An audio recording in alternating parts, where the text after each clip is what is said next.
Former Golden State Warriors guard Nate Robinson believes that 37-year-old Stephen Curry still has one more championship run left in him.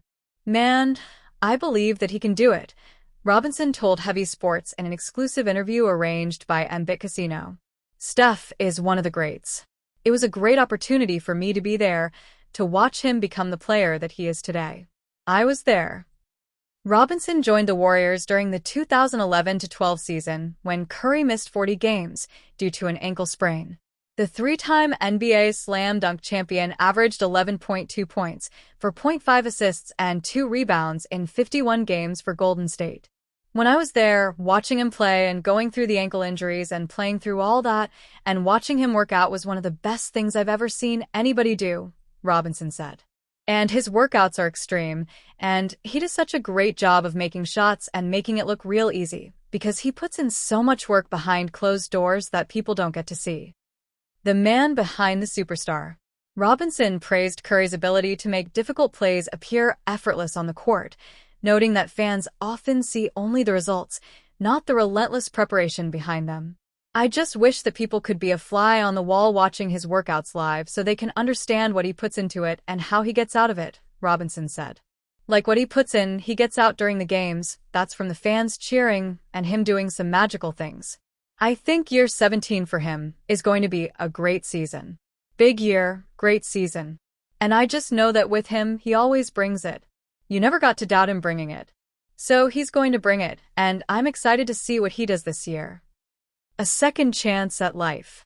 Robinson, now 41, recently overcame a major health challenge with a successful kidney transplant last February. The procedure came from a living donor, Shane Cleveland, who has since become a lifelong friend. "It was like meeting your guardian angel. It's hard to explain," Robinson told Heavy Sports. "When you've been fighting for your life for so long and you get a gift, like getting a kidney and hearing that you're getting one, man, it changes your life." The two have built a close bond, sharing family events and weekly NFL Pick M leagues. "We're in this little Pick M league football where you pick your NFL games every week. He came to my birthday, and I've been to his house for the 4th of July. We're bonding our families together." I told him, "We're family now, bonded for life." "And I meant that," Robinson said. Admiration for the game and its stars. Robinson's reflections underscore both his admiration for Curry's dedication and the gratitude he feels for a second chance at life. While his own playing days may be behind him, his perspective on one of the game's greatest shooters offers insight into what makes Curry extraordinary, which started way before he became the all-time greatest shooter in history. For Robinson, Curry's work ethic and commitment to excellence are a model for any athlete. And his own story, surviving a potentially life-ending condition and forming a lasting friendship with his donor, is a testament to perseverance, faith, and gratitude. The Golden State Warriors and Jonathan Kuminga finally reached an agreement. The young forward signed a 2-year contract to stay with the Warriors, although he gave up a no-trade clause and has a team option in the second year. Despite his objections, the Warriors are expected to trade Kuminga this season. He averaged 15.3 points last year and is an explosive athlete, now on a team-friendly deal. If the Warriors make him available, they should have their fair share of suitors. The Indiana Pacers are not expected to compete this season. Tyrese Haliburton is out with a torn Achilles, although they are gearing up for a playoff run in 2026-27.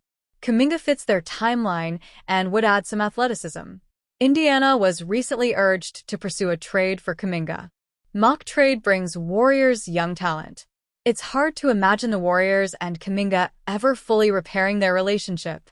Kuminga has been swept up in trade rumors, and his value, after signing a team-friendly deal, has never been higher. The Pacers are built around Haliburton, but the long-term availability of wings like Pascal Siakam and Obi Toppin is questionable. Kuminga fits Indiana's timeline, and it stands to reason that the Pacers could sacrifice some youth to add him. The Sporting News' Dean Simon devised a trade that would swap Kuminga for Benedict Mathurin, Jarace Walker, and Ben Shepherd. Mathurin will step into a starting role this season, and Indiana seems to value him, although he is poised to enter restricted free agency this summer. Walker, meanwhile, has long been buried on the Pacers' depth chart, and Shepherd is mostly a toss-in, even if he's improved significantly in recent seasons. If the Pacers don't see Mathurin as a long-term fit next to Haliburton, this deal makes sense. If they believe he can share the floor with their star guard, however, then it's hard to imagine them letting him go. Warriors and Pacers are in no rush. The Warriors are not expected to trade Kuminga until after the new year. Indiana, like the Boston Celtics, will be enjoying a gap year of sorts and can experiment with their lineups. A massive lineup of Haliburton, Kuminga, Siakam, Andrew Nembhard, and a center, perhaps Jay Huff, would be excellent for the Pacers. With dominance on both sides of the ball, Toppin and Aaron Nesmith coming off the bench, and the high-octane style where Haliburton thrives, Indiana should be able to get right back in the mix after this proposed deal.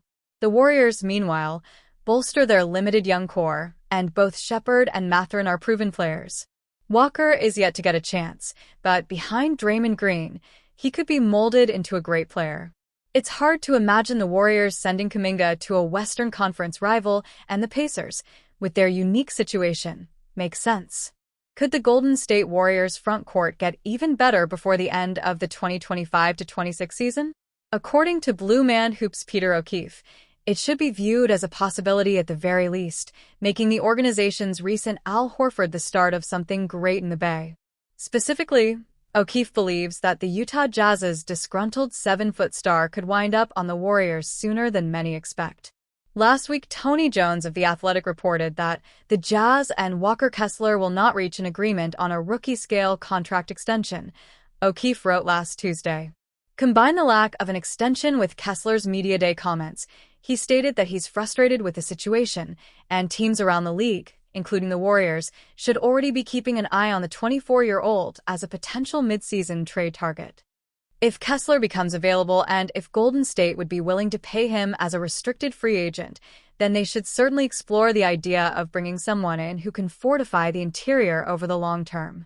Kessler, whose two-way talent was on display during his first 2 seasons with the Jazz, was an impressive low-post performer again in year 3. The Auburn product averaged 11.1 points, 12.2 rebounds, and 2.4 blocks per game in 58 outings, shooting 66.3% from the field in 58 outings. Although Kessler wouldn't be a pick-and-pop threat with Stephen Curry in the Bay, he's a 19.6% career three-point shooter. He could be depended upon to thrive as a patient and long-armed roller alongside the 4-time NBA champion guard. Additionally, Kessler's stellar rim protection and knack for tracking down defensive boards would allow Golden State's guards to play a more risky brand of perimeter defense, knowing there's reliable help on the backside. With the 24-year-old center not on great terms with the Jazz, the Warriors should be licking their chops as they begin assessing the trade market.